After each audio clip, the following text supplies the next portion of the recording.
இந்த நாளில் நீர் பேசும்படியாக ஜெபிக்கும். உங்கள் நாமம் மையப்படட்டும். இயேசுவின் நாமத்தில் வேண்டுகிறோம் பிதாவே, ஆமென். ஹல்லேலூயா. இந்த நாளிலே நம்ம மத்தியில் வந்திருக்குதான பால் முருகேசன் ஐயா வந்திருக்கிறாங்க. அவர்கள் வந்திருப்பது மிகுந்த சந்தோஷம். ஆமென்.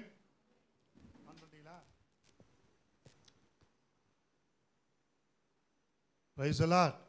கர்த்தர் நம்மை ஆசீர்வதிப்பாராக. இந்த நாளிலே பால் முருகேசன் ஐயா வந்திருப்பது மிகுந்த சந்தோஷம். அவர்கள் வெள்ளிக்கிழமை வந்து இங்கே புதிய ஏற்பாட்டின் ஊழியத்தை பற்றி புதிதாக சென்னையில் ஆரம்பித்தார். கிட்டத்தட்ட 32 பேர் வந்தாங்க. 32 பாஸ்டர் வந்தாங்க. அதில் திருநெல்வேலியிலேருந்து 2 பேர் வந்தாங்க. வசனத்தை கேட்க எங்கேருந்து வந்தாங்க? திருநெல்வேலியிலேருந்து. அதுவும் அவங்களுக்கு என்ன வயசு இருக்கையா? 75 வயசு இருக்கும். 75 78 வயசு இருக்கும். நம்மளாம் வருவோமானே தெரியல. காமராஜ் காலனி வரத்துக்கு இன்னும் வரல பாருங்கள், தூங்குகிறோம். திருநெல்வேலியிலேருந்து கர்த்தருடைய வார்த்தை கேட்க ஆர்வமாக வந்தாங்க. கொளத்தூர்லேருந்து ஒரு 3 பாஸ்டர் வந்தாங்க. எம்ஜிஆர் நகர், பல நெசப்பாக்கம், பல இடங்கள்லேருந்து வந்து கர்த்தருடைய வார்த்தையை கேட்டு போனாங்க.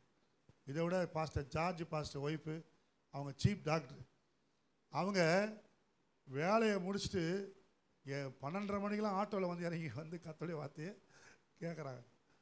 அந்த அரை மணி நேரம் கர்த்தருடைய வார்த்தையை கேட்க முடியாதா அப்படின்னு வந்து 1 மணி நேரம் கேட்டாங்க. 12:30 வந்தாங்க, 1:30 மணிக்கு முடித்தாங்க. ஆமென். வசனத்தை கேட்பதற்காக, வார்த்தையை கேட்பதற்கு அநேகர் ஓடி வந்து ஐயாவுடைய செய்தியை கேட்டு போனாங்க. கர்த்தர் நாம் மையப்பட்டது. இந்த நாளில் அவர்கள் நம் மத்தியில் வந்திருப்பது மிகுந்த சந்தோஷம். கர்த்தருடைய வார்த்தையை கொடுப்போம். எல்லாம் கைகளை தட்டி அவர்களை வரவேற்போம்.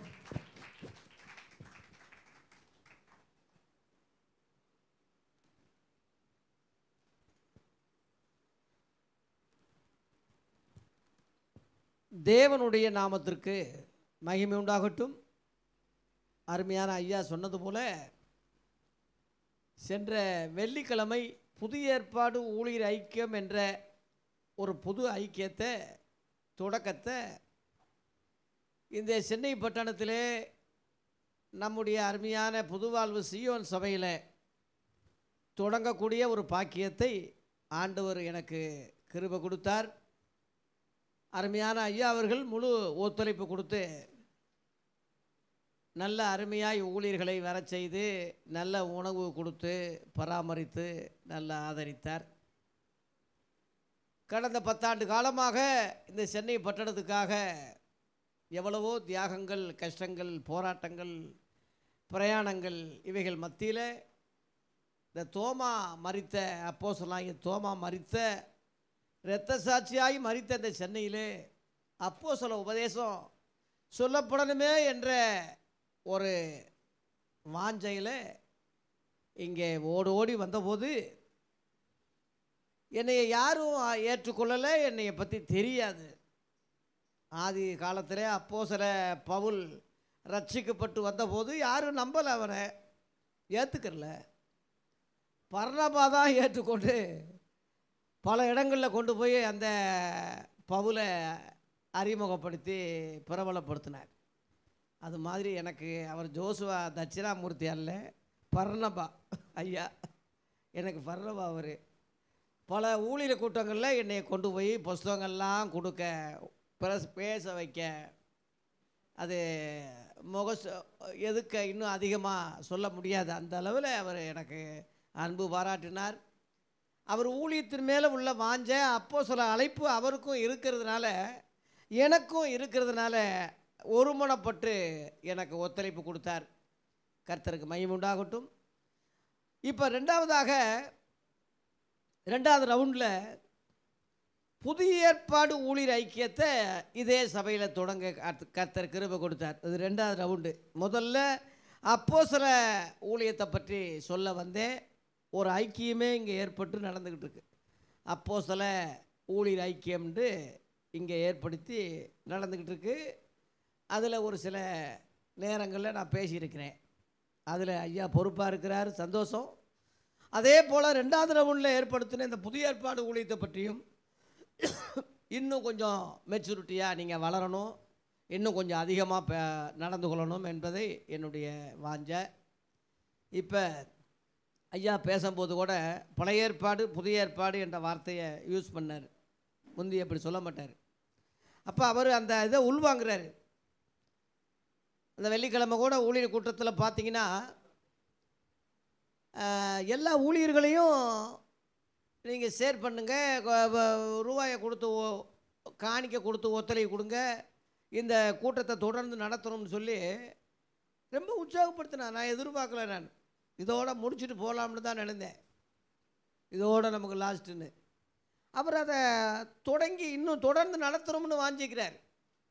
அதனால் என்னுடைய வார்த்தைகள் கொஞ்சம் கரடு முரடாக இருக்கிறதுனால நல்ல வார்த்தைகளை சொல்லுகிற ஐயாவும் அவர் உதவி ஊழியர்களும் என்னுடைய கருத்தை உள்வாங்கி நல்ல முறையில் அவர் சொல்ல அன்போடு நான் தாழ்மையுடன் கேட்டுக்கொள்கிறேன். தொடர்ந்து ஒரு மெச்சூரிட்டி, ஒரு புதிய வித்தியாசம் ஜனங்கள்கிட்ட காட்டணும். இயேசுவை மட்டும் ஆதி அப்போஸ்தலரை மட்டும் பின்பற்றணும். பழைய ஏற்பாடை உதாரணமாக சொல்லலாம், நிழலாக சொல்லலாம், அதுக்காக அது நம்ம வேண்டாம்னு சொல்லலை. நான் நிஜம் இங்கே இருக்குது, அது நிழல் அங்கே இருக்குது. அதை வித்தியாசத்தை ஜனங்கக்கிட்ட காட்டிட்டோம்னா கோடு போட்டால் அவங்க ரோடு போட்டுருவாங்க. அந்த அளவில் மெச்சூரிட்டி இருக்குது. ஆகவே உங்கள் எல்லாரையும் நான் என் குடும்பமாக நினைக்கிறேன், அன்பு பாராட்டுகிறேன். அருமையான ஆண்டியம்மா எனக்கு ஒரு நல்ல ஒரு மூத்த சகோதரி, நல்ல எனக்கு ஆலோசனை ஆறுதல், எனக்கு குடும்பக்காரி, எல்லாத்துலேயுமே எனக்கு ஜபத்தில் தாங்குகிற ஒரு அருமையான அம்மா. அதே போல் ஐயாவும் அவருடைய மனைவி பிள்ளைகளும் எனக்கு ரொம்ப உதவி. உணவு காரியங்களில் ஒரு கிளாஸ் தண்ணி கொடுத்தாலும் கூட என் நாமத்தினாலே என் தீர்க்கதரிசிக்கு அந்த பலனை அடையாமல் போக மாட்டான்னு சொல்லி சொன்னார். அதனால் எனக்கு எவ்வளவோ தண்ணி மட்டும் இல்லை, நிறைய சாப்பாடு வசதி நிறையா. இங்கெல்லாம் சென்னையில் வந்து தங்க முடியுமா யாராவது? இந்த இவ்வளோ பெரிய சர்ச்சை அப்படியே சாவி கொடுத்துட்டு போகிறாரு. அந்த அளவில் நம்பிக்கை வைத்து அன்பு பாராட்டுகிற ஐயாவுக்கு நான் பொண்ணு வெள்ளியும் கொடுக்க முடியாது. வெளியேறப்பட்ட சத்தியங்களை என் வாயிலிருந்து வந்திருக்கு. அவர் அதுக்குரிய பூமியிலேயே அதுக்குரிய பலனை அவங்க 2 மகன்களுக்கும் சிங்க குட்டிகளைப் போல் இருக்காங்க. அந்த 2 பிள்ளைகளும் வர்ற காலங்களில் ஒலிவு மர கன்றுகளைப் போல வல்லமையான ஊழியர்களாக வரணும் என்பது தான் என் ஆசை. லேலுயா. கர்த்தர் அந்த பலனை நிச்சயமாக தருவார். அதனால் கர்த்தருக்கு ஸ்தோத்திரம். இன்றைய தினத்தில் உங்களோட தெய்வ வார்த்தைகளை சொல்லிவிட்டு இன்றைக்கி சாயங்காலம் எம்ஜிஆர் நகரில் ஒரு கூட்டத்தில் நான் பேசிவிட்டு நாளைக்கு நான் மதுரைக்கு கிளம்ப போகிறேன். சிலுவையில் வெள்ளிக்கிழமையில் அரைஞ்சி கொண்டுட்டு ஞாயிற்றுக்கிழமை உயிர் தெழுந்து ஒரு பரலோகத்துக்கு போன மாதிரி வெள்ளிக்கிழமை ஊழியத்தை புதிய ஏற்பாடு ஊழியம் தொடங்கிட்டு ஞாயிற்றுக்கிழமை உயிர் தெழுந்து இப்போ நிற்கிறேன். நாளைக்கு மதுரைக்கு போக போகிறேன். இந்த ஊழியங்கள்லாம் நீங்கள் பார்க்கணும், நீங்கள் நடத்தணும். கர்த்தருக்கு சித்தமானா நான் வருவேன் போவேன். முந்தி மாதிரி அதிகமாக வர்றதுக்கு வாய்ப்புகள் இல்லை. ஏன்னா பட்டணங்கள் தோறும் வந்து அதாவது மாவட்டங்கள் தோறும் இந்த ஊழியத்தை தொடங்கணும்னு இருக்கேன். உள்ள காரியம் வேறு, இப்போ உள்ள காரியம் வேறு. அதனால் இப்போ மதுரையில் தொடங்கிட்டேன். போன 25, இந்த மாதம் 25 இங்கே தொடங்கியாச்சு. அடுத்த மாதம் கர்த்தர் சித்தமானா கோயம்புத்தூரில் சொல்லியிருக்காங்க, கோயம்புத்தூரில் அங்கே தொடங்கணும். இப்படி தமிழகத்தில் ஏறக்குறைய 17 மாவட்டங்கள் இருக்குது. அந்த 17 மாவட்டங்களையும் இந்த ஊழியத்தை தொடங்கணும். அங்கங்கே தேவ பிள்ளைகளை ஊழியர்களை கர்த்தர் எழுப்ப ஒத்துழைப்பு கொடுக்க தயவு செய்து அடியனுக்காக தொடர்ந்து ஜெபித்து கொள்ளுங்க. ஆகவே இப்பொழுது ஆசீர்வாதத்தோடு ஒரு செய்தியை நான் நிறைவு செய்ய போகிறேன். இன்றைக்கு தேவனுடைய வார்த்தையினுடைய தலைப்பு புதிய ஏற்பாட்டின் ஆசீர்வாதங்கள். இன்று தேவனுடைய வார்த்தையினுடைய தலைப்பு புதிய ஏற்பாட்டின் ஆசீர்வாதங்கள். 8:30 மணிக்கு முடிச்சுட்டு நாங்கள் இன்னொரு சபைக்கு நாங்கள் போக போகிறோம். அதனால் ஒரு அரை மணி நேரம் உள்வாங்கி தேவ வார்த்தைகளை கேளுங்க. புதிய ஏற்பாட்டின் ஆசீர்வாதங்கள் என்ற தலைப்பில் உங்களோட கூட ஒரு 4 பாயிண்ட் உங்களுக்கு சொல்ல போகிறேன். முதல் பாயிண்ட்டு எபேசியர் 1:3 ஆவிக்குரிய சகல ஆசீர்வாதத்தினாலே நம்மை ஆசீர்வதிச்சிருக்கிறார்னு ஒரு குறிப்பு இருக்கு. படிங்க. எபேசியர் 1:3. கர்த்தராகிய இயேசு கிறிஸ்துவின் பிதாவாகிய தேவனுக்கு ஸ்தோத்திரம். அவர் கிறிஸ்துவுக்குள் கவனிங்க, உன்னதங்களிலே ஆவிக்குரிய, எழுத்தின்படி அல்ல, ஆவிக்குரிய சகல ஆசீர்வாதத்தினாலே நம்மை ஆசீர்வதித்திருக்கிறார். ஆசீர்வதிக்க போறார் இல்ல, ஆசீர்வதிச்சு இருக்கிறாரு. அல்லேலூயா. எழுத்தின்படி அல்ல. இங்க பாருங்க, ஆவிக்குரிய உன்னதம். இதை ஐயா அவங்க ஃபோனில் இந்த வசனம் போட்டிருந்தாரு. நான் லைக் பண்ணேன். ரொம்ப ஆச்சரியமாக இப்போ வர வர அவர் பிரசங்கம்லாம் ரொம்ப ஆழமாக ரொம்ப அருமையாக போகுது. அதனால் ஐயா அவங்களுக்கு தாழ்மையான ஆலோசனைகளை சொல்லியிருக்கிறேன். ஐயா மற்றவங்கள பேசுகிறத விட நீங்கள் பேசுங்க ஐயா. நீங்கள் ஆழமாக பேசுகிறீங்க, நல்லா ஆராதிக்கிறீங்க, பிரசங்கம் வர உங்களுக்கு இருக்குது. பல வருஷத்துக்கு முன்னேயே சொல்லியிருக்கேன் நான். ஆகவே தேவ சமூகத்தில் அதிகமாக இருங்க. அன்றைக்கி நான் வரும்போது 24ஆம் தேதி காலையில் வரும்போது ஜெபத்தில் உட்காந்துருக்கார் ஐயா. தியானத்தில் உட்காந்துருக்காரு 5:30-6 மணிக்கு. அப்போ தேவ சமூகத்தில் அவர் அதிக நேரம் காத்திருக்கும் போது பரிசுத்த ஆவியானவர் சகல சத்தியத்தில் வழி நடத்துகிறார். அல்லேலூயா. ஆகவே ஆவிக்குரிய சகல ஆசீர்வாதம் அப்படின்னு இருக்கு, எழுத்தின்படி அல்ல. இப்போ பழைய ஏற்பாடுன்னு சொல்கிறது எழுத்தின்படி. ஆதியாகமம் 24ஆம் அதிகாரத்தில் பார்த்தீங்கன்னா 34-35 படிங்க. அந்த ஊழியக்காரன் வேற, இயேசுவின் ஊழியக்காரன் வேற. பழைய ஏற்பாட்டு ஊழியக்காரன் என்ன சொன்னா படிங்க. அப்பொழுது அவன் நான் ஆபிரகாமுடைய ஊழியக்காரன். இயேசுவின் ஊழியக்காரன் அல்ல, அவன் ஆபிரகாமுடைய ஊழியக்காரன். என்ன சொன்னா? கர்த்தர் என் எஜமானை மிகவும் நமக்கு எஜமான் இயேசு, அந்த ஊழியக்காரங்க எஜமானு ஆபிரகாம். என்ன ஆசீர்வச்சிருக்காருன்னு என்னத்தை சொல்றான்? அவர் சீமானா இருக்கிறார். ரொம்ப சீமானா. அடேங்கப்பா, இன்னைக்கு ஒருத்தன் சீமான் தெரிஞ்சுக்கிட்டு இருக்கான். ஒருத்தன் அங்கேயே ஒரு சீமானா அன்னைக்கே இருந்திருக்கான். கர்த்தர் அவருக்கு ஆடு மாடுகளையும் பாருங்க, ஆசீர்வாத லிஸ்ட் போடுறான் பாருங்க.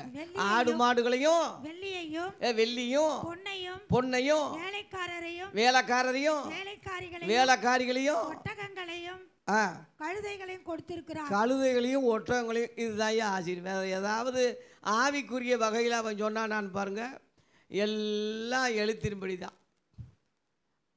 அதில் 60ஆம் வசனத்தில் அவன் சகோதரன் லாபா ரெபேக்கால ஆசீர்வதிக்கும் போது, உன் பகஞ்சருடைய வீட்டை நீ சுதந்திரிப்பான்னு ஆசீர்வதிக்கிறான் ஐயா. பகஞ்சருடையன்னா கொள்ளை அடிக்கிறது தான், வேறு என்ன? காசு கொடுத்தா வாங்க போகிறான். எனக்கு முன்னே வந்தவங்க எல்லாரும் கல்லரும் கொள்ளைக்காரன்னு சொன்னாரே,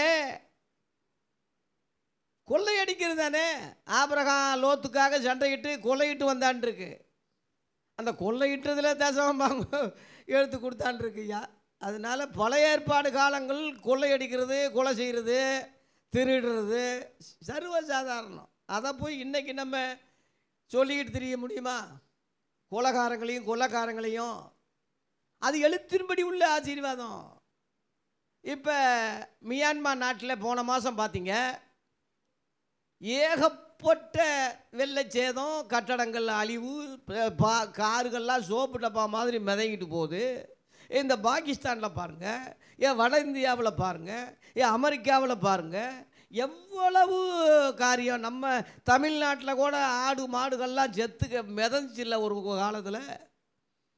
இதுதான் ஆசீர்வாதம்னு அன்னைக்கு சொன்னான் ஐயா. இதை நம்ம அதை ஏற்றுக்கிட்டு ஊழுன்னு கேட்க முடியுமா கடைசி காலத்தில்? அது ஆசீர்வாதம் அல்ல, எழுத்தின்படி. அது உலகத்தான். இப்போ ஆபிரகாம் மட்டும் இல்லை, பார்வோனாக இருக்கா, அவன் ஒரு ராஜாக்கள் எல்லாம் இன்றைக்கி எவன் பணக்காரனா இல்லாமல் அந்த காலத்தில் இவனை கொள்ளையடிக்கிறது, அவனை கொள்ளையடிக்கிறது, இப்படித்தான். அது மாதிரி இன்றைக்கி இந்துக்கள் பணக்காரங்களா இல்லையா? ஐஸ்வர்வானுங்களா இல்லையா?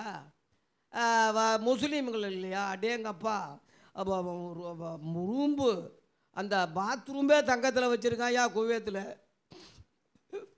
அப்போ கர்த்தர் ஆசீர்வதிச்சிருக்கான்னு சொல்கிறதா? அதனால் தயவு செய்து அந்த ஆசீர்வாதம் வேறு, அந்த பொருள் அந்த இது வேறு, இந்த இது வேறு. இந்த தயவு செய்து இந்த 2 காரியங்களை புரிஞ்சுக்கிங்க. நம்ம எழுத்தின்படி உள்ளவங்க அல்ல, எழுத்து கொல்லும், ஆவி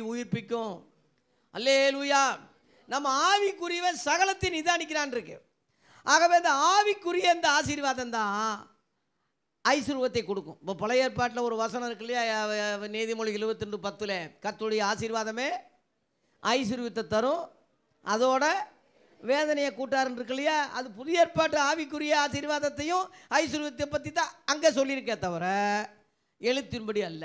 ஆனால் இன்றைக்கி உள்ள போதகர்கள் முழுவதும் எழுத்தின்படி தான் பேசுகிறாங்க.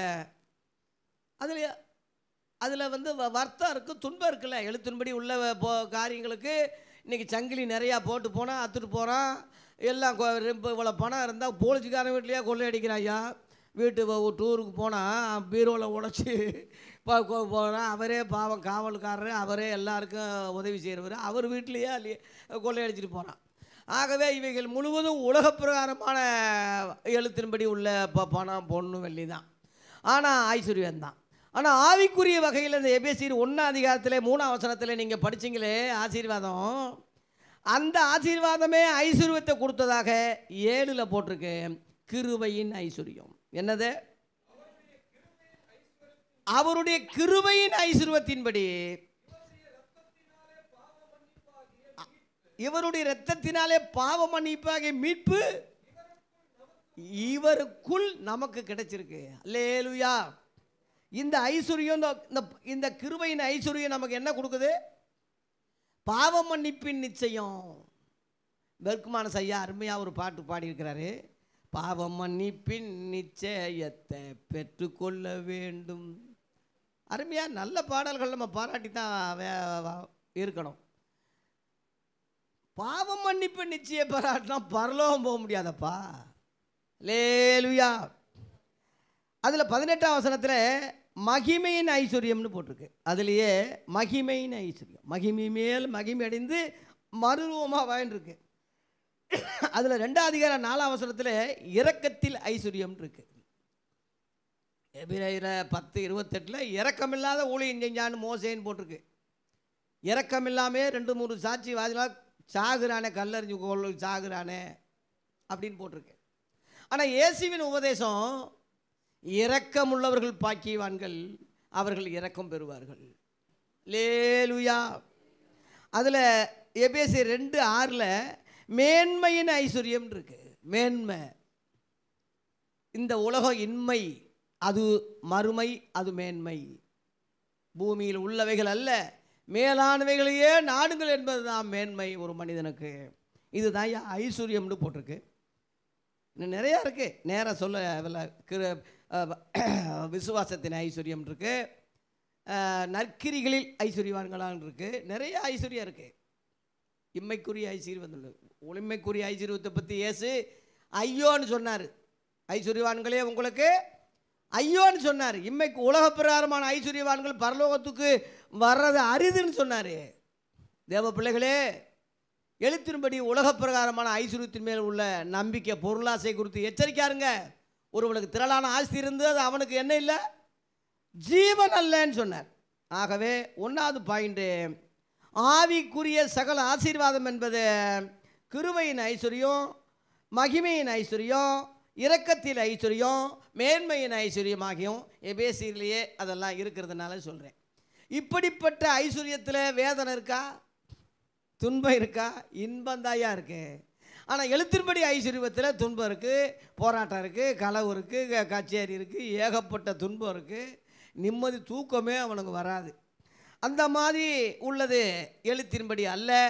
ஆவிக்குரிய வகையிலே புதிய ஏற்பாட்டின் ஆசீர்வாதங்களே சகல ஆசீர்வாதத்தினாலே ஆசீர்வச்சிருக்கிறார். அல்லேலூயா. 2வது பாயிண்ட் என்ன சொல்கிறேன்னா, ரோமர் 15 29 ஆசீர்வாதம் என்ன, புதிய ஏற்பாட்டின் ஆசீர்வாதம் என்ன? 2வது பாயிண்ட் ரோமர் 15:29. நான் உங்களிடத்தில், பவுல் சொல்றான் விசுவாசிகள்கிட்ட, நான் உங்களிடத்தில் வரும்போது கிறிஸ்துவினுடைய சுவிசேஷத்தின் சம்பூர்ணமான ஆசீர்வாதத்தோடு உங்களிடத்திலே வருவேன். என்ன ஆசீர்வாதம்? சுவிசேஷம். சுவிசேஷத்தில் சம்பூர்ணம் இருக்கு. புல் காஸ்பல். இப்போ இந்த 19 பார்த்தீங்கன்னா, எருசலேம் தொடங்கி இல்லிரிக்கா தேசம் வரைக்கும் சுவிசேஷத்தை எப்படி பிரசங்கி இருக்கிறேன்? பூரணமாய் போட்டிருக்கு. அதான் புல் காஸ்பல். புல் காஸ்பல்னு சில ஆளுங்க போடுறானே தவிர சொல்கிறதெல்லாம் பழைய ஏற்பாடு. புல் காஸ்பல் சபைன்னு சொல்கிறான், வாயை திறந்தா பழைய ஏற்பாடே பழைய ஏற்பாடு சுவிசேஷம் அல்ல. அது மோசேயினுடைய நியாயப்பிரமாணம், நிருபங்கள், அவனுடைய ஆகமங்கள். அப்படித்தான் 2 கொரிந்தியர் 3 அதிகாரத்தில் பவுல் சொல்கிறான். மோசேயின் ஆகமங்கள் முக்காடு, அது கிறிஸ்துவாலே நீக்கப்பட்டது. இப்போ ஐயா கூட சொன்னார்ல, மோசே முக்காடு போட்டுக்கிட்டான்னு. பவுல் சொல்கிறான், மோசே முக்காடு போட்ட மாதிரி நாங்கள் போடுறது இல்லைன்னு சொல்கிறான். 2 கொரிந்தியர் 3 அதிகாரத்திலே இருக்குது. பழைய ஏற்பாடு முக்காடுன்னே இருக்குயா 14-15. அது கிறிஸ்துவால் நீக்கப்பட்டது. அந்த வசனத்தை படிங்க, தயவு செய்து படிங்க. 2 கொரிந்தியர் 3 அதிகாரத்தில் முக்கியமான சில விஷயம் உங்களுக்கு சொல்லித்தான் ஆகணும். 14-15 படிங்க. அது அது அதுக்கு அதுக்கு மேலே படிங்கம்மா. அதுக்கு மேலே அது வாசிக்கப்படும் போது இந்நாள் வரைக்கும் முக்காடு அவர்கள் இருதயத்தின் மேல் இருக்கிறது. அவர்கள் கர்த்தரிடத்தில் மனம் திரும்பும் போது அந்த முக்காடு எடுபட்டு போ. அந்த 14 படிங்க. 14 பழைய ஏற்பாடுன்னே இருக்கு. அவர்களுடைய மனது கடினப்பட்டது. பழைய ஏற்பாட்டுக்காரங்க மனசு கடினப்பட்டு போச்சு. இந்நாள் வரைக்கும் இன்னைக்கு வரைக்கும் பழைய ஏற்பாடு வாசிக்கப்படுகையில், இந்த வார்த்தை வருது பாருங்க, பழைய ஏற்பாடு வாசிக்கப்படுகையில் அந்த முக்காடு நீங்காமல் இருக்கிறது. பழைய ஏற்பாடு நீங்க எந்த காலத்துல வாசிச்சாலும் சரி, விளக்கம் கொடுத்தாலும் சரி, முக்காடா தான் நீங்க இருப்பீங்களே தவிர வெளிச்சத்துக்கு வர முடியாது.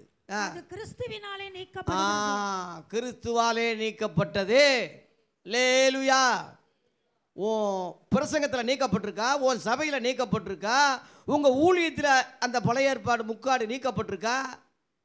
எண்ணி பாரு, யோசனை பாரு. இன்னைக்கு உள்ள போதகர்களை பின்பற்றாத. ஆதி அப்போஸ்தலன் பவுல் எழுதுறாய்யா, நான் சொல்லலை, இந்த பவுல் சொல்லலை. நான் கிறிஸ்துவை பின்பற்றுவது போல என்னை பின்பற்றுங்கன்னு சொல்லி 1 கொரிந்தியர் 11:1 அவன் தானே சொன்னான். அதைத்தானே நம்ம கோல் மாடலாக பின்பற்றலாம் இருக்கணும். இன்னைக்கு உள்ள ஆளுக அப்படி இல்லாதனால இவங்களை முன்மாதிரியாக அவன் செஞ்சா இவன் செஞ்சா இவன் செஞ்சா நானும் செய்கிறேன்னா அவெல்லாம் அக்கினிக்கு போவான், நீயும் போவியா? கேட்குற தேவ பிள்ளைகளே, பழைய ஏற்பாடு முக்காடு அது கிறிஸ்துவால் நீக்கப்பட்டது. நீக்கப்பட்டது துரும்ப மறுபடியும் இது பண்ண மாட்டார். பழைய ஏற்பாடு அந்த நியாயப்பிரமாணத்தின் முடிவு தான் இயேசு. ரோமர் 10:4 இருக்கு. விசுவாசிக்கிற எவனுக்கும் நீதி உண்டாகும்படி கிறிஸ்து நியாயப்பிரமாணத்தின் முடிவாக இருக்கிறார். நியாயப்பிரமாணம் கிறிஸ்துவோட முடியுது. இந்த பக்கம் கிறிஸ்துவுக்கு அடுத்து கிபி மாதிரி கிறிஸ்துவுக்கு அடுத்து புது உடன்படிக்கை அமுலாகுது. புது உடன்படிக்கை வரும்போது முந்தினதை பழமையாக்கிட்டாருன்னு ஆட்டோமேட்டிக் பழமையாயிடுச்சுன்னு சொல்லி எபிரேயர் 8:13 இருக்கு. ஆகவே விரிவாக சொல்ல நேரம் இல்லை. ஆகவே தேவ பிள்ளைகளே, ஆசீர்வாதம் சொல்றது புதிய ஏற்பாட்டின் ஆசீர்வாதம் சுவிசேஷம்தான். லேலுயா. சுவிசேஷம் ஆரம்பமே புதிய ஏற்பாடு தான், பழைய ஏற்பாடு கிடையாது. மார்க்கு 1:1 பாருங்க. மார்க் 1:1 ஆரம்பமே சுவிசேஷம், ஆரம்பமே என்ன சத்தியம் நாங்க இருக்கு பாருங்க. தேவனுடைய குமாரனாகிய இயேசு கிறிஸ்துனுடைய சுவிசேஷத்தின் ஆரம்பம். புதிய ஏற்பாடு தான் ஆரம்பம், பழைய ஏற்பாடு அல்ல சுவிசேஷம். சுவிசேஷங்கன்னு இவன் சொல்லிட்டு பழைய ஏற்பாடே சொல்லிக்கிட்டு இருக்கான்னா வேறொரு சுவிசேஷம் சொல்றான்னு அர்த்தம். கலாத்தியரில் போட்டிருக்கு 1:8-9 நாங்கள் பிரசங்கியாத, அதாவது நீங்கள் ஏற்றுக்கொள்ள வேறொரு சுவிசேஷம் படிங்க. அவனுக்கு கடைசியில் என்ன கதி வரப்போகுதுன்னு பாருங்க. கலாத்தியர் 1:8-9 படிங்க டக்குன்னு. நாங்கள் உங்களுக்கு பிரசங்கித்த சுவிசேஷத்தை அல்லாம், நாங்கள்னா அப்போஸ்தலர்கள் சொல்லாத ஒரு சுவிசேஷத்தை, வேறொரு சுவிசேஷத்தை நாங்களே ஒரு வேளை மாற்றி சொன்னாலும் சரி, வானத்திலிருந்து ஒரு தூதன் வந்தால் எப்படி நம்பாம போவீங்க? அப்படியே வந்து அவன் சொன்னாலும் சரி, வேறொரு சுவிசேஷத்தை எவன் சொன்னாலும் அவன் யாரு?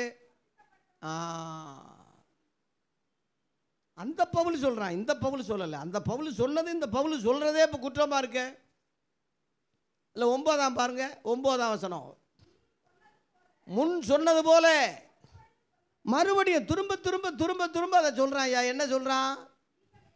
நீங்கள் ஏற்றுக்கொண்ட சுவிசேஷத்தை அல்லாமல் வேறொரு சுவிசேஷத்தை உங்களுக்கு எவன் சொன்னாலும் சரி அவன் சபிக்கப்பட்டவன் இருக்கு. நல்லா கவனிச்சுங்க. இந்த சாபம் நமக்கு வரணுமா? வரக்கூடாது என்பதுக்கு தானே கத்தி கதறி பேசிக்கிட்டு இருக்கேன். வரக்கூடாது என்பதுக்கு தானே இவன் உங்களோட போராடுறேன். உங்ககிட்ட இத்தனை வருஷம் பழகிருக்கிறேன். ஏதாவது வீடு வச்சுட்டிங்களே பணம் கேட்டு வந்தனா, இல்லை உலக பிரகாரமாக ஏதாவது குற்ற குறைகள் என்கிட்ட சொல்ல முடியுமா? உண்மை உத்தமமாக கபடற்ற மனதோடு தேவ சமூகத்தில் இந்த சத்தியத்துக்காக இந்த பட்டணத்தில் விதைக்கணுமேனு சொல்லும் போது ஐயா ஆண்டவர் எனக்கு காட்டினார். அவர் எனக்கு ஒத்துழைப்பு கொடுத்தாரு. இந்த ஊழியங்கள்லாம் சத்தியங்களெல்லாம் உங்களுக்கு சொல்லியிருக்கிறேன். நாளைக்கு விடை பெற்று மதுரைக்கு போக போகிறேன். வெள்ளியாகிலும் பொன்னாகிலும் ஒருவனுடைய பொன்னாகிலும் வெள்ளி இச்சிக்கவில்லைன்னு பவுல் சொன்ன மாதிரி நான் இந்த சத்தியத்தை தவிர வேறு உங்ககிட்ட நான் ஒன்றுமே எதிர்பார்க்கலை. என் புஸ்தகங்கள் முழுவதும் விற்றுருந்தா நீங்கள் பல லட்சங்கள் விற்றுருப்பேன். இலவசமாக தான் ஊழியக்காரங்களுக்கு கொடுத்தேன், இன்னும் கொடுக்குறேன். இன்னும் சொல்ல போனால் என் உயிரையும் கொடுக்க நான் ரெடியாக இருக்கேன். அதனால் எப்படியாகிலும் இந்த சத்தியத்தை அறியணுமே ஆண்டவர் ஐயாவை எனக்கு கொடுத்துருக்கிறாரு. எத்தனையோ பாஸ்டர்கள் சென்னையில் இருந்தாலும் இவர் எனக்கு சிநேகிதரானது காரணம் தேவன் கிருபை முன்குறிச்சி அவர் வச்சிருக்காருன்னு அர்த்தம். எல்லாருக்கும் இந்த பாக்கியம் கிடைக்காது, எல்லாருக்கும் அந்த கிருபை கிடைக்காது. அல்லேலூயா. சுவிசேஷம் 2 கொரிந்தியர் 4:4 எல்லாருக்கும் ஏன் இல்லைன்னா, இப்போ எல்லாருக்கும் இந்த சத்தியம் ஏன் இல்லை? பைபிளில் தானே இருக்குது, தமிழில் தானே இருக்குது. இப்போ நீங்கள் வாசிக்கிறதெல்லாம் கரெக்டாக உங்களுக்கு இருக்க, குற்றப்படுத்த முடியாத. மற்றவனுக்கு ஏன்டா 90% ஏன் தெரியல படிங்க, ஏன் தெரியல போட்டு தேவனுடைய சாயலா இருக்கிற கிறிஸ்துவின் மகிமையான சுவிசேஷத்தின் ஒளி. கவனிங்க, கிறிஸ்துவின் மகிமையான சுவிசேஷத்தின் ஒளி விசுவாசிகளாகிய அவர்கள் நம்ப மாட்டாங்கறான். நம்ம சொல்றதை நம்ப மாட்டாங்கறான் ஐயா. அதனால இந்த ஒளி அவர்களுக்கு பிரகாசமா இராதபடிக்கு பிரபஞ்சத்தின் தேவனான இந்த உலகத்தின் பிசாசி அவங்க மனசை என்ன ஆக்கிட்டான்?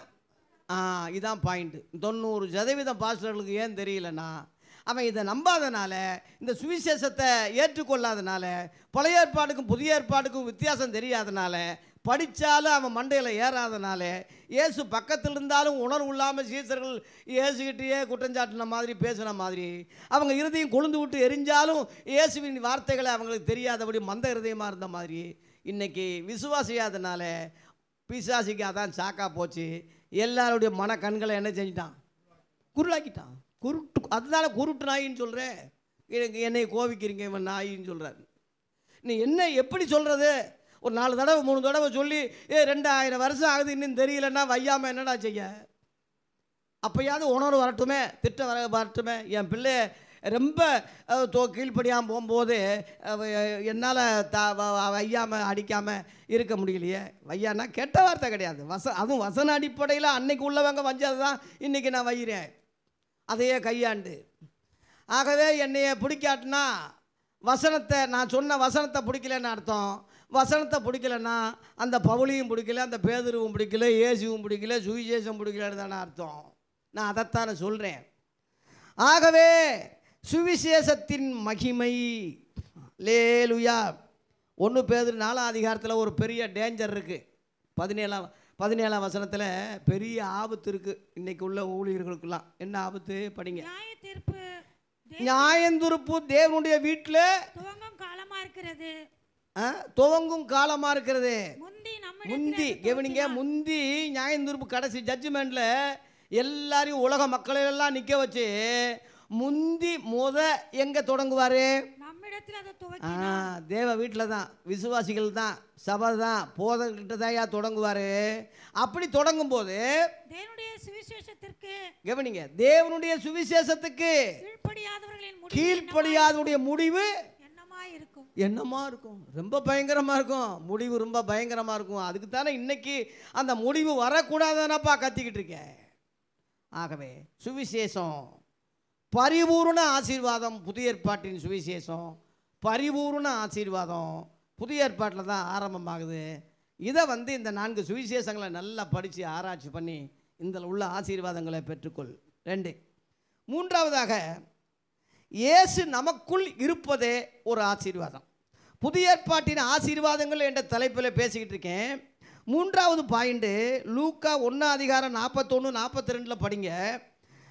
இயேசு கிறிஸ்து நமக்குள் இருப்பதே நமக்கு ஒரு ஆசீர்வாதம் தான். படிங்க. எலிசபெத்து மரியாளை வாழ்த்துற அந்த அம்மா 41-42 உரத்த சத்தமாய் ஸ்திரீகளுக்குள்ளே மரியாளை வாழ்த்துறாங்க. ஸ்திரீகளுக்குள்ளேயே நீ ஆசீர்வதிக்கப்பட்டவள், கர்ப்பத்தின் கனியும் ஆசீர்வதிக்கப்பட்டது. அல்லேலூயா. ஸ்திரீகளுக்குள்ளேயே அந்த அம்மா எப்படி ஆசீர்வதிக்கப்பட்டவள்னு எப்படி பேர் பெற்றாள்னா, அந்த அம்மா வகுத்துக்குள்ளே இருக்கிற இயேசு யாரு? ஆசீர்வதிக்கப்பட்டவர். இங்கே போட்டிருக்கு. கர்ப்பத்தின் கனி இயேசு தானே.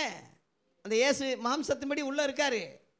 மாம்சத்தின்படி இயேசு இருந்தாலும் அந்த அம்மா சுமக்கிறதுனால அந்த அம்மாவுக்கு அந்த ஸ்திரீகளுக்குள்ளேயே நீ எல்லா ஸ்திரீகளும் இயேசுவை சுமக்கலை. கர்ப்பத்தில் இந்த அம்மா சுமந்ததுனால இந்த அம்மா ஸ்திரீகளுக்குள்ளேயே ஆசீர்வதிக்கப்பட்டவள். உன் கர்ப்பத்தின் கனி காரணம், கர்ப்பத்தின் கனி இயேசு ஆசீர்வதிக்கப்பட்டவர். அல்லேலூயா. அதுபோல இன்னைக்கு நாம மரியாள் மட்டும் ஆசீர்வதிக்கப்பட்டவங்கள ஸ்திரீகளுக்குள்ளே, நாமும் மனிதர்களுக்குள்ளேயே நம்ம ஆசீர்வதிக்கப்பட்டவங்களா இருக்கணும்னா இயேசு நமக்குள்ளே இருக்கணும். அல்லேலூயா. 2 கொரிந்தியர் 13:5 படிங்க. பவுல் சொல்கிறான். பவுல் என்ன சொல்கிறான் படிங்க. நீங்கள் விசுவாசம் உள்ளவர்களோ, அதாவது இயேசுவால் தொடங்கப்பட்ட புதிய ஏற்பாட்டின் விசுவாசம் உள்ளவர்களாய் இருக்கிறீங்களோன்னு சொல்லி உங்களை நீங்களே, இன்னொருத்தன் சொல்லணும்னு கையை வச்சு உனக்கு மந்திரம் ஓதணும்னு அவசியம் இல்லை. உங்களை நீங்களே டெஸ்ட் பண்ணுங்கப்பா. நீங்களே பரீட்சை பண்ணி நீங்களே உங்கள் எண்ணங்கள் என்னான்னு ஒரு லிஸ்ட்டில் எழுதுங்க. பாயிண்ட். இயேசு கிறிஸ்து உங்களுக்குள் இருக்கிறார் என்று உங்களை நீங்களே அறியீர்களா? நீங்கள் பரீட்சைக்கு நில்லாதவர்களாக இருந்தால் அறியீர்கள், நின்னா அறிவீர்கள். அல்லேலூயா. இயேசு உனக்குள்ள இருக்கிறாரா பாரு, டெஸ்ட் பண்ணு.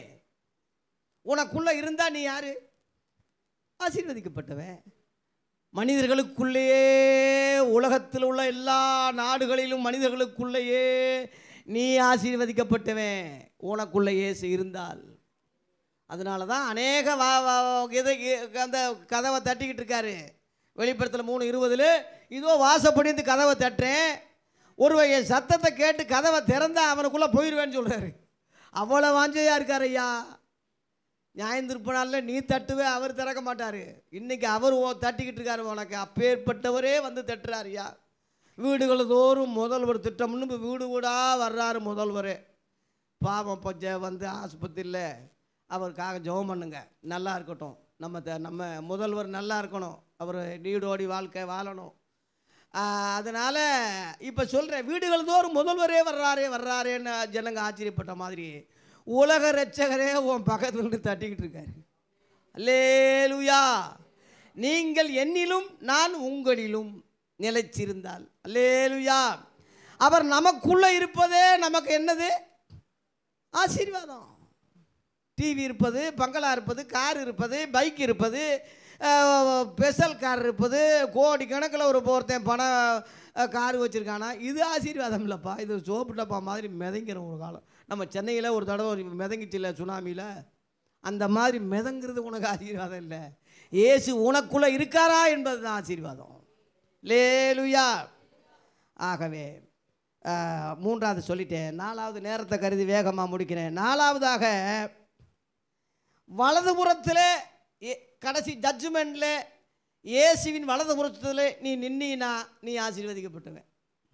மத்தேயு 25:41 படிங்க. நான் இதோட முடிக்கிறேன்.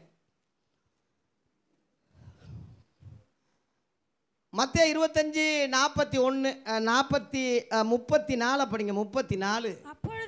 அப்பொழுது ராஜா ராஜா வலது பக்கத்தில் பக்கத்தில் நிற்பவர்களை பார்த்து, வலது பக்கத்திலே நிற்பவர்களை பார்த்து, வாருங்கள் வாருங்கள், என் பிதாவினாலே ஆசீர்வதிக்கப்பட்டவர்களே, உலகம் உண்டானது முதற்கொண்டு உங்களுக்காக ஆயத்தமாக்கப்பட்ட ராஜ்யத்தை சுதந்தரித்துக் கொள்ளுங்கள். எப்படி ஆசீர்வதிக்கப்பட்டவங்களுக்கு என்ன கொடுக்கிறாரு? கிஃப்ட் பரலோகத்தையே கொடுக்கிறார். அல்லேலூயா. ஆமா, இன்னைக்கு ஆசீர்வாதம்னு சங்கிலி மோதிரத்தை காட்டுறானே ஐயா ஆசீர்வாதம்னு. அதனால அந்த ஆசீர்வாதம் பரலோகத்தை தர்றாரு. என் பிதாவின் வீட்டில் அநேக வாசஸ்தலங்கள் உண்டு, உங்களுக்குன்னு ஒரு ஸ்தலத்தை ஏற்படுத்த போகிறேன். நான் இருக்கிற இடத்துல நீங்களும் இருக்கும்படி நான் மறுபடியும் உங்களை என்னிடத்துல என்ன செய்வேன்? அந்த இடம் தாயா சீயோன் சபை. நீங்கள் நல்ல அருமையான பேரை ஆண்டவர் உங்களுக்கு கொடுத்துருக்கிறாரு. புது வாழ்வு சீயோன் சபை. புதிய ஏற்பாட்டுக்கு தான் இது பொருந்தும். தீர்க்க தரிசனமாக வச்சுட்டீங்க போல் இருக்கு. புது வாழ்வு, புதிய ஏற்பாடு சீயோன் சபை. பழைய ஏற்பாடு சீயோன் சபை இங்கே பூமியில் இருக்குது. இஸ்ரேல் பாருங்க, வெட்டிக்கிட்டு குத்திக்கிட்டு சேர்த்துக்கிட்டு இருக்கான். எருசலேம்லாம் ரத்த காடாக இருக்குது. எருசலேம்னா அது அர்த்தம் தெரியுமா? எருன்னா தேவன், சாலோம்னா சமாதானம்னு அர்த்தம். எருசலேம்னா தேவ சமாதானம்னு அர்த்தம். இன்றைக்கி தேவ சமாதானத்தை இன்றைக்கி எருசலேமை பார்க்க முடியுமா? காசாவில் போட்டு அடிச்சுக்கிட்டு இருக்கான், சின்ன குழந்தைகளை போட்டு கொண்டுக்கிட்டு இருக்கான். உணவு வாங்க பாவம் வந்தால் அதை குண்டை போட்டு கொள்கிறான். இதுதான் தேவனுடைய ஆசீர்வாதமா? இந்த எருசலேம் ஐயா நமக்கு எருசலேம். இவன் அடிமைப்பட்டிருக்கான்னு பவுல் சொல்கிறான். மேலான எருசலேமே நம்ம எல்லாருக்கும் தாயானவள். லேலுயா. ஆகவே அருமையான சீயோன் சபை பேர் வச்சுருக்கீங்க. இந்த சீயோன் எபிரேயர் 12:23 இருக்குது. மேலே இருக்குது சீயோன் மலை. அங்கே போய் சேர போகிறோம். அதுக்கு நிழல் தான் இந்த சபை. அல்லேலூயா. ஆகவே தேவ பிள்ளைகளே, இயேசுவின் வலதுபுறத்தில் இருக்கக்கூடிய அந்த மக்கள் ஆசீர்வதிக்கப்பட்டவங்க. அவங்க சீயோன் சபையில், சீயோன் அந்த மலையில் இயேசுவோடு சதாகாலம் இருக்கக்கூடிய பாக்கியம். அதுக்கு ஆப்போசிட்டு 41 சாபம். 41 வலதுபுறம் ஆசீர்வாதம், இடதுபுறம் சாபம். சாபம் அந்த சபிக்கப்பட்டவர்களேன்னு சொல்கிறாரு. இயேசுவே சொல்கிறாரு, சபிக்கப்பட்டவர்களே என்னை விட்டு அகன்று போங்கன்னு அங்கே வையிறாரு. அப்புறம் படிங்க. பிசாசிக்காகவும் அவன் தூதர்களுக்காகவும் ஆயத்தமாக்கப்பட்ட அக்கினி கடலுக்கு போங்கன்னு சொல்கிறாரு. நரகம் அக்கினி கடல் யாருக்காக ரெடியாக்கப்பட்டது? மனுஷனுக்காக அல்ல. யாருக்கு? சாத்தானுக்கும் அவன் தூதர்களுக்கு தான். அவன் சாத்தானை பின்பற்றி போகிறதுனால சாத்தான் அடைந்த அந்த சாபத்தை இவனும் அடைகிறான். அதனால் அவன் தானே உன் தகப்பேன், நீ அங்கே போ. இயேசு சொல்கிறார்ல யோவான் 8:44, உங்கள் பிதாவாகிய பிசாசி தான் உங்களுக்கு தகப்பேன்னு சொல்கிறாரு. நீங்கள் ஆபிரகாம் பிதான்னா என்னை நம்பியிருப்பீங்களே, அவன் என்னை குறித்து சொல்லியிருக்கானே, நம்பியிருப்பீங்களே. உங்கள் பிதா யார்? பிசாசி. பொய்யனும் பொய்யுக்கு பிதா தான் உங்களுக்கு பிதான்னு சொல்லி அந்த மாதிரி ஆளுகள்லாம் இடதுபுறத்தில் தான் நிற்பாங்க. அவங்க சபிக்கப்பட்டவங்கன்னு சொல்கிறாரு. இந்த பூமியிலேயே அந்த சாபத்தை புரிஞ்சுக்கிட்டீங்கன்னா, விலகிட்டீங்கன்னா உனக்கு லாபம்தான். 2 பாயிண்ட் மட்டும் சொல்கிறேன். ஏற்கனவே ஒரு பாயிண்ட் சொல்லிட்டேன். கலாத்தீரில் வேறொரு சுவிசேஷம் சொல்கிறவன் சபிக்கப்பட்டவன் இருக்குது. ஒன்று ஏற்கனவே சொல்லிட்டேன். வேறொரு சுவிசேஷம் சொல்லிடுவன் சபிக்கப்பட்டவன். 2வது சபிக்கப்பட்டவன் 1 கொரிந்தியர் 16:22 ஒருவன் கர்த்தராகி இயேசு கிறிஸ்துவிடத்தில் அன்பு கூறாமல் போனால் அவன் சபிக்கப்பட்டவனாக இருக்க கடவான், கர்த்தர் வருகிறார். இந்த படிங்க. ஒருவன் கர்த்தராகி இயேசு கிறிஸ்துவை ஒருத்தன் அன்பு கூறாட்டி போனா அவன் யாரு? இயேசுவை அன்பு கூறாதவன் உலகத்தில் உனக்காக ஜீவனை கொடுத்து ரத்தத்தை சிந்தி பரலோகத்தை தியாகம் பண்ணி இழந்து 33 வருஷம் இந்த உலகத்தில் எல்லா விதத்திலையும் நம்மை போல சோதிக்கப்பட்டு பாவம் இல்லாத பரிசுத்தம் உள்ள அந்த இயேசுவை நீ நம்பாட்டினா, விசுவாசிக்காட்டினா, அன்பு கூறாட்டினா நீ சபிக்கப்பட்டவனை தவிர நீ ஆசீர்வாதம். நான் அன்பு கூறுவேன் பாட்டு பாடுறதில்லை. ஒருவன் என்னிடத்தில் அன்பாக இருந்தாலும் என் கற்பனைகளை அன்பு கூறுறதுக்கு அடையாளம் பாட்டு பாடுறதில்ல, கை கொள்வது. கேட்பதல்ல, நல்லா இருக்குன்னு சொல்கிறதில்ல, கை கொள்வது. லேலுயா. சத்தியத்தை கை கொண்டு வருகிற நீதி உள்ள ஜாதி பரலோகத்தில் பிரவேசிப்பதற்கு வாசலை திறவுங்கள் சொல்லி ஏசாயா 26:2 தீர்க்க தரிசனமாக போட்டிருக்கு. நானே சத்தியம் சொல்கிறாரு. இந்த சத்தியத்தை நீ அறியும் போது உனக்கு விடுதலைன்னு சொல்கிறாரு. ஆகவே நானும் ஒரு சத்தியம் சொல்லலை, நானே சத்தியம் சொல்கிறாரு. இந்த சத்தியத்தை குறித்து சாட்சி கொடுக்க தான் இந்த உலகத்திலேயே பிறந்தேன்னு சொல்கிறாரு. இதுக்கு தான் வந்தேன்னு சொல்கிறாரு. சத்தியவான எவனும் ஏன் சத்தம் கேட்குறான்னு சொல்கிறாரு. யூதர்களை பார்த்து சொல்கிறாரு, நீங்கள் என் ஆடுகளாக இராதனால எனக்கு செவி கொடுக்காமல் இருக்கீங்கன்னு சொல்கிறாரு. தூரத்தில் உள்ள மந்தைகள்லாம் என் ஆடுகள் செவி கொடுக்கும், ஒரே மந்தை ஒரே மேப்பனாகும்னு சொல்கிறாரு. அந்த தூரத்தில் உள்ள எருசலேமில் விழுந்த தூரத்தில் உள்ளவங்க தான் நம்ம இந்த ஆடு, தப்பி போன காணாமல் போன ஆடு நம்மை கொண்டு வந்து அவர் மந்தையில் சேர்த்து ஒரே மேப்பனாக அவர் நம்ம எல்லாம் ஒரே குழுவாக வலதுபுறத்தில் நிற்கக்கூடிய ஆடுகளாக இருக்கிறோம். ஆட்டு மந்தையை ரெண்டாக பிரிக்கிறார்ல, நிறைய ஆடு வருது, ரெண்டாக பிரித்து ஒரு ஒரு ஒரு செம்பரி ஆடுகள்லாம் வலதுபுறத்தில் நிறுத்துறாரு, வெள்ளாடுகளை இடதுபுறத்தில் இருக்கிறார். ஏன் செம்பரி ஆடுன்னு ஏன் சொல்லப்பட்டிருக்குன்னா, மேப்பை என்ன சொன்னாலும் கேட்கும், மேப்பை பின்னாடியே போகும். வெள்ளாடு அப்படி இல்லை, அங்கிட்டு தவ்வும் இங்கிட்டு தவ்வும் அங்கிட்டு தவ்வும், அப்படியே ரொம்ப மேப்பை ரொம்ப கஷ்டப்படுவான். அது மாதிரி இங்கே வெள்ளாடு உண்டு, செம்பரி ஆடு உண்டு. வெள்ளாடை குறித்து ஐயா ரொம்ப டென்ஷன் ஆகிறாரு. வெள்ளாடை குறித்து அங்கிட்டு இங்கிட்டு தவிக்கிட்டே இருக்குல்ல, அதுக்கு தான் இன்றைக்கி கசாப்பில் தொங்க போட்டிருக்கான் வெள்ளாடு. வெள்ளாட்டு கறி இருக்கா, வெள்ளாட்டு செம்பரி ஆடு கறி அவன் கேட்க மாட்டான். வெள்ளாட்டு கறி இருக்குது தான், அந்த வால் மட்டும் வெள்ளாட்டு கறின்னு காட்டுவான், இதான வெள்ளாடு. இதெல்லாம் கசாப்பு கடைக்கு தான் லாக்கியே தவிர பரலோகத்துக்கு போக முடியாது. அதனால் நீ நல்ல செழிப்புள்ள ஒரு இடம் இயேசுவின் வலதுபுறம் தான். இயேசு உயிர்த்தெழுந்து போன உடனே அதை சொல்லி முடிக்கிறேன். இயேசு உயிர்த்தெழுந்து போன உடனே மார்க் 16:19, மார்க் 16:19 இவ்விதமாக கர்த்தர் அவர்களுடனே பேசின பின்பு, எல்லார்கிட்டையும் பேசின பின்பு கவனிங்க, பரலோகத்துக்கு எடுத்துக்கொள்ளப்பட்டு தேவனுடைய வலது பார்சத்தில் உட்கார்ந்தார். எங்க உட்கார்ந்தாரு? ஏன்னா அவர் ஆசீர்வதிக்கப்பட்டவர், வலது பார்சத்தில் ஆசீர்வாதம் இருக்கு, அங்கே போய் உட்கார்றாரு.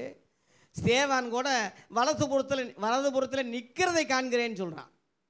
அதனால் இயேசு வலதுபுறத்தில் ஆசீர்வதிக்கப்பட்டவராக இருக்கிற மாதிரி அவருடைய மக்களும் வலதுபுறத்தில் நிற்க ஆசைப்படுறாரு. அவங்க ஆசீர்வதிக்கப்பட்டவங்களாய் பரலோகத்தை சுதந்திரிக்கிறாங்க. அல்லேலூயா. நான் செய்தியை முடிக்கிறேன். புதிய ஏற்பாட்டின் ஆசீர்வாதங்கள் என்ற தலைப்பில் எழுத்தின்படி அல்ல, ஆவிக்குரிய ஆசீர்வாதங்கள். அது என்னென்னா கிருபை, பாவ மன்னிப்பு, மகிமை, இரக்கத்தின் ஐஸ்வர்யம், மேன்மை, இதெல்லாம் இருக்குது. ரெண்டாவது ஆசீர்வாதம் சுவிசேஷம். மூன்றாவது இயேசு நமக்குள்ளே இருப்பதே ஆசீர்வாதம். நாலாவது இயேசுவின் வலதுபுறத்தில் நிற்பது ஜட்ஜ்மெண்ட்டில் ஆசீர்வாதம். அவங்க பரலோகத்தை சுதந்திரிப்பாங்க. லேலுயா. இந்த செய்தியை நிறைவு செய்கிறேன். இந்த ஆசீர்வாதத்தோடையே இயேசு பரலோகத்துக்கு போகும்போது கூட ஆசீர்வச்சுக்கிட்டே போனான் இருக்கு. லூக்கா 24:50-51 ஆசீர்வச்சுக்கிட்டே போனான் இருக்கு. அது மாதிரி உங்களை ஆசீர்வாத செய்தியோடு நான் மதுரைக்கு கிளம்புறேன். எனக்காக ஜெபம் பண்ணுங்க. கர்த்தர் நம்மை ஆசீர்வதிப்பாராக. நன்றி, வணக்கம்.